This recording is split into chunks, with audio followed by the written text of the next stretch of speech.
won't have to worry about what kind of adults they're going to turn out to be because you put goodness in their heart. And I tell the little children that the goodness in their heart is a piece of gold. And the more they do stuff that make their heart glow, make the gold in your heart grow. Be rich when you become an adult. And the stuff that make you feel bad on the inside, that make your gold tarnish. Don't let your gold be in blackened where you can't see the light. It's supposed to always shine. But these people teach you to stop it from shining, and it kills your view of a better future by seeing that wicked past. That's why it's a nightmare. History is a nightmare, right? And the future is the dream.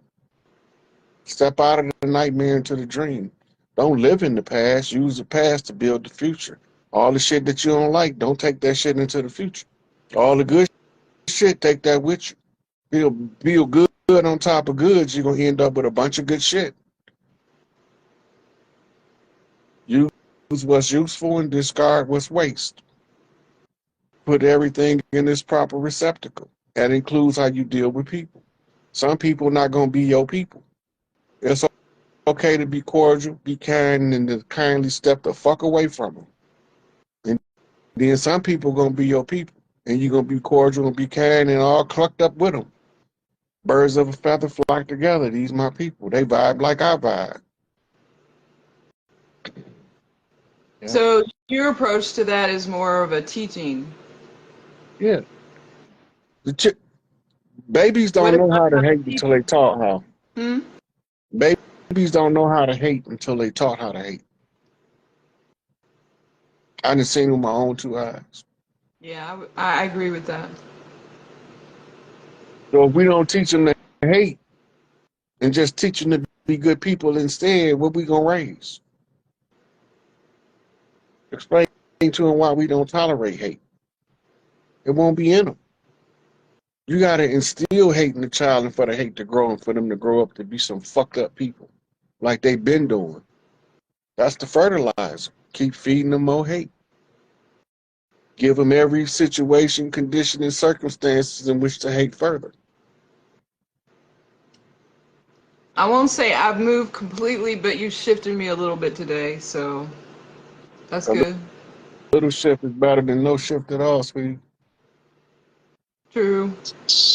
I mean, I wasn't trying to be bitter or anything, and I've always walked through life where I don't care if someone's racist towards me. It doesn't bother me. They're not going to stop me from doing anything. But the problem is when I start seeing things at a bigger bird's eye view, there's just too much of it. It's affecting too many people. Does that make sense? So the racist viewpoint was a military strategy rolled out on the people. It's up to the people to break that paradigm. Racism is an illusion. All it is an energy control put into society by the controller. That's all it is. Yeah, but there's people that are affected from the top down, or from a... The wickedness coming from the top until we switch. The infection that's affecting us is coming from the top. It ain't coming from the bottom. Poor people poor people too busy being poor to make somebody else miserable. So it's just a tentacle of the overall attack, I guess, is what you're saying. Just one of the many things that they use. Right. Look, when you got to use education as a weapon too. And the stuff you train people, teach people is the education you give them. If it's used as a weapon, you got to know how to use it, how to wield it as a weapon. In the education that all of us so-called people in America been given, the organic originals, the $5 imposters, the cat's paw that came over the cover for the dirty players, everybody over here, we are being taught the same hatred, the same bullshit. They telling us how we supposed to feel about other people that we don't even know. I can't hate all pale face people because I don't know all pale face people.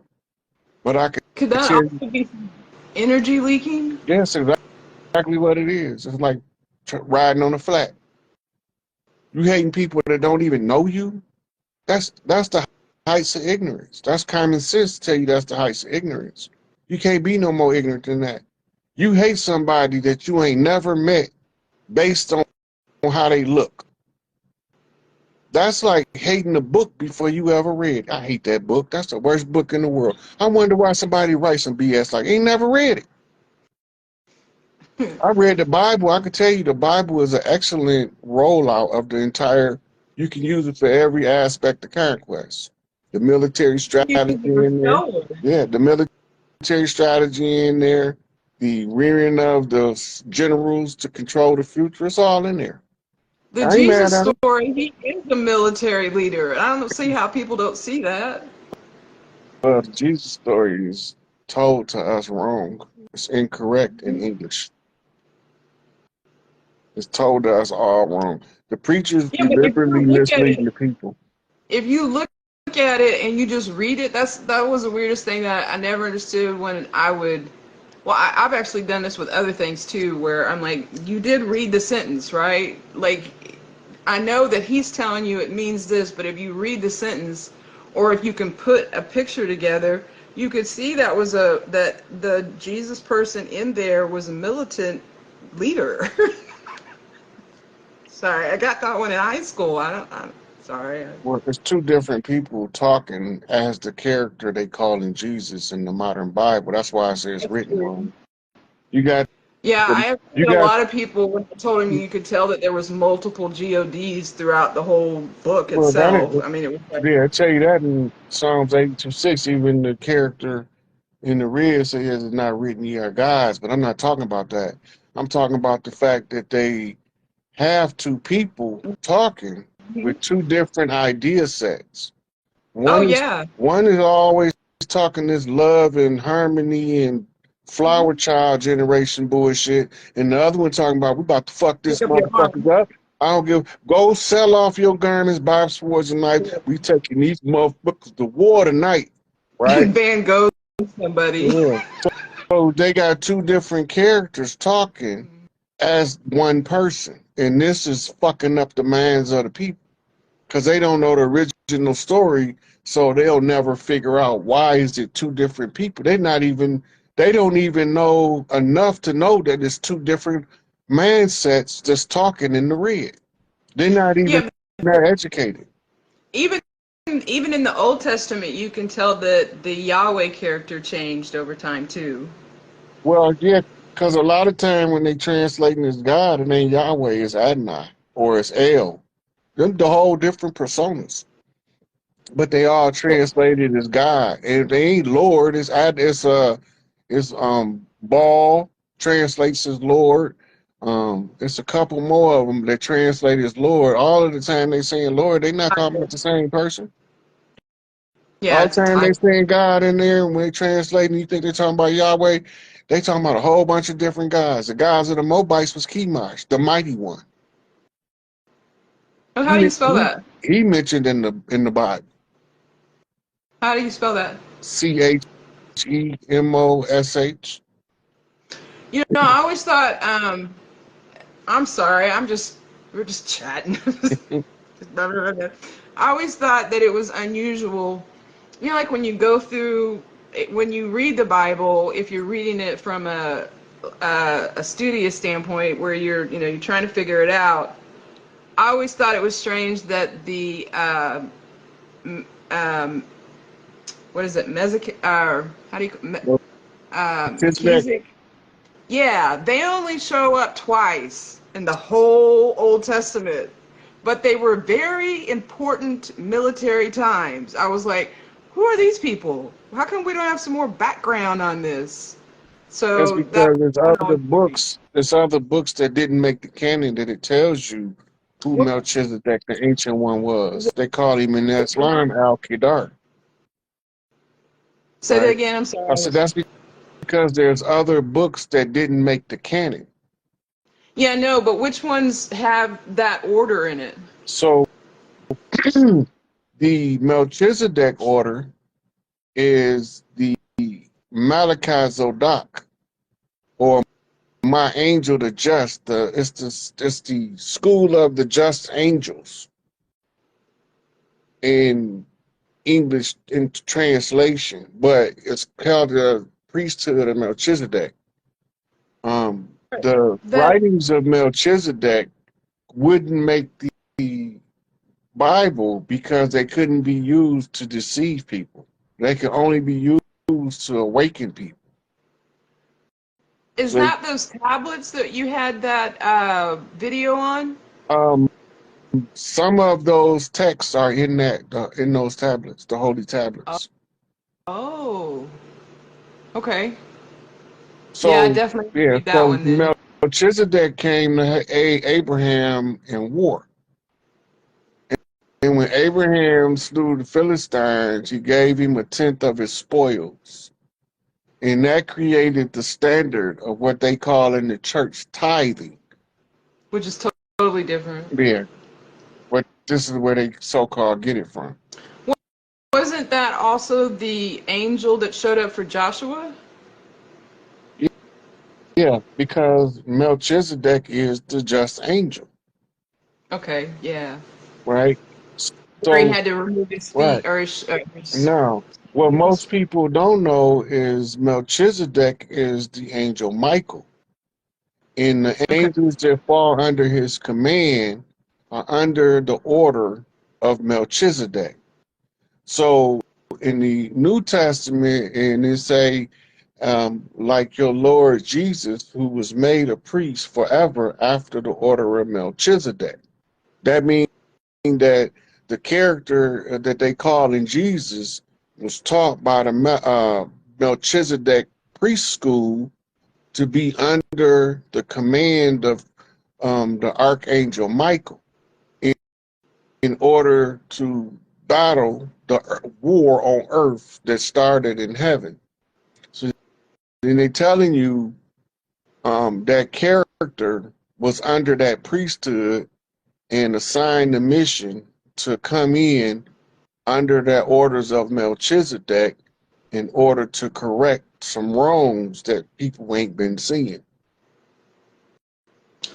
Would it surprise you if I told you that my second near-death experience, I saw somebody that told me they were Michael? No, it wouldn't shock me at all. It wouldn't shock me at all because, but you gotta remember your psychic perception is steered by your interpretation of what they gave you in the three-dimensional world. Yeah, because I don't think they would call themselves that now. At that time, I didn't call myself a Christian, but I was studying Christianity. But that ain't got nothing to do with the church. Well, I would have framed it in my mind, though, is what I'm saying. Mm-hmm. My psyche would have put it in that framework. Yeah. 'Cause a lot of us think that only Christians and Muslims and Jews talk about angels. Angel mean messenger. The implication is that God sent a messenger. But right there in their book, it say, be careful how you treat a stranger, for many is entertain angels unaware. You entertain people coming to help you in your path, but you've been pouring dirt on them, and you didn't even know they was your angel, your messenger. But most Hmm. of us only view it through the light of the lens that the church painted for us. So we be confused about the information that's coming in because what the church has influenced us to perceive has been altering our perception on purpose. They do a good job on that because they act like some of them are just like they look like the cherubs that they make those little porcelain things out of, Mm-hmm. but that's not how they're described. And actually, in the wording, they're not described that way. And then my favorite go-to on that was like, did you miss the Gabriel episode where he shut that man's mouth up? He literally was just like, you can't talk anymore. That's an action. That's I mean, to me, I was like, how can you not comprehend that first of all, that they would have some type of power where he could do that, and then he took an action that most people would take offense to. Does that make sense? Like, this isn't some guy that just brought you some love notes. You know, it's Yeah. weird. But most of the time, the ones that have what they call angelic missions, they let you do whatever. They don't give a fuck what you do. They nonchalant with it. Hmm. Yeah, they not finna try to tell you, don't go fuck that nigga up. Yeah, go ahead, fuck him up. Don't go sleep with that trashy hoe. Go on sleep with her. I ain't got nothing to do with that. Because they only concerned about giving you the message. They ain't concerned about how you live your life. There's Right. too many people concerned about other people's opinions that they can't live their own life. And they end up relegated to the gossip circle to spread information. Yeah. All right, sweetie, I'm about to wrap it up now. I think I've been on here longer than Okay. you. Sorry, I was taking up a lot of your time today. I appreciate it. We That's went a okay. few topics Uh, there, so. Well, I think that you came by a mission. You needed to learn a couple of things. I hope you reviewed this a couple times because you had some. Yeah, I'm gonna have to. Yeah, yeah. I want to look up that title you mentioned earlier, Mhm. too. Okay. And you can inbox me if you have any questions. Stories Okay. about All right. Europe and what was going on in Thank you. medieval Europe and how when the king's people came, you terrorized the villagers. And now they looking at this same person that sent them in Europe to terrorize the villagers over here, trying to send them in to terrorize of somebody else's village. And they like, nah, we ain't, this is not sitting right with us. Some of them went along with it, but a lot of them didn't. And then when the ones that was brought over here in indenture, as they call it, because that's what they called it, because they had paperwork on everybody that moved in Europe. Just like they got paperwork on everybody now in modern America that move. If you sovereign, ain't nobody supposed to know your every move. That's just basic human respect. Sovereign people respect sovereign boundaries. Right. But when you in bondage and servitude and you don't know it, everything you do is suspect because the captor always in fear of you waking up and taking over and leaving him where you at, the bottom. What about yeah, one other thing that he found in the records. There was something about they wrote a once they they wrote a law, the pale faces wrote a law as they were forming their so-called government, that within a year that the indigenous people, which were our people, had to share their land with them, a portion of their land, or if they hadn't done this within a year, that they were going to completely take over the land, which is where it was said in this paperwork where the term sharecropping came. So they wrote their laws and their government, but it shouldn't have mattered to us, but except it had something to do with our land. So they That's wanted what the Martin land. was talking about. When they moved the European peasantry in and undergird them with a foundational structure, they didn't know how to farm the land. Only people that knew. And to this day, the only ones, if you wasn't taught by the people over here, you grow crappy crops. So that's why they paying most of the farmers not to grow crops. It's more farmers paid not to grow crops than sell their crops on the open market. I do know that. Yeah, which is crazy. And That's because they want to be able to use the food and as as a a military weapon. weapon. So And that's that's why why the what's the name? resistance always is predicated on two things: beans and bullets. Feed the people, protect the people. Beans and bullets. Anywhere you go in the world, if you're part of the resistance, all you got to do is listen for that phrase, beans and bullets. What is it about, beans and bullets? Because that's what it's all about. Feed the people, protect the people. The people don't know how to protect themselves when they don't know who the enemy is. Right. And the enemy use every stratagem of war to oppress the people. Oppressed people can be deceived into thinking they just above oppression because they have some semblance of mobility. Just because you can move around on the land don't mean that you ain't under their thumb. You got to dismantle the corporation, restore the republic, in order to move back to the common law, which is the tribal law. Because the corporation stole it from the republic. We didn't do business with the corporation. They did business by themselves. Right. They assumed the jurisdiction by order of the crown. They established the bar association by order of the crown. They even came over here under the what they call the doctrine of discovery, with discovery rights by order of the Pope. The Pope. It's like any place you discover, like that's why they like Christopher Columbus, who is questionable whether or not he even existed, discovered America. But yeah, there are a lot of pieces that I've been running The biggest into. hole in that story, Dr. G. Where did they say Christopher Columbus was going when he bumped into America? Did they say he was going to India? India. When he going to India or someplace? You know what the problem with that story is? That story had to be written in the 1900s. Because India was Hindustan up until the 1940s or 50s. Okay. It wasn't called India. Well, if truth be told, we weren't even called Indians.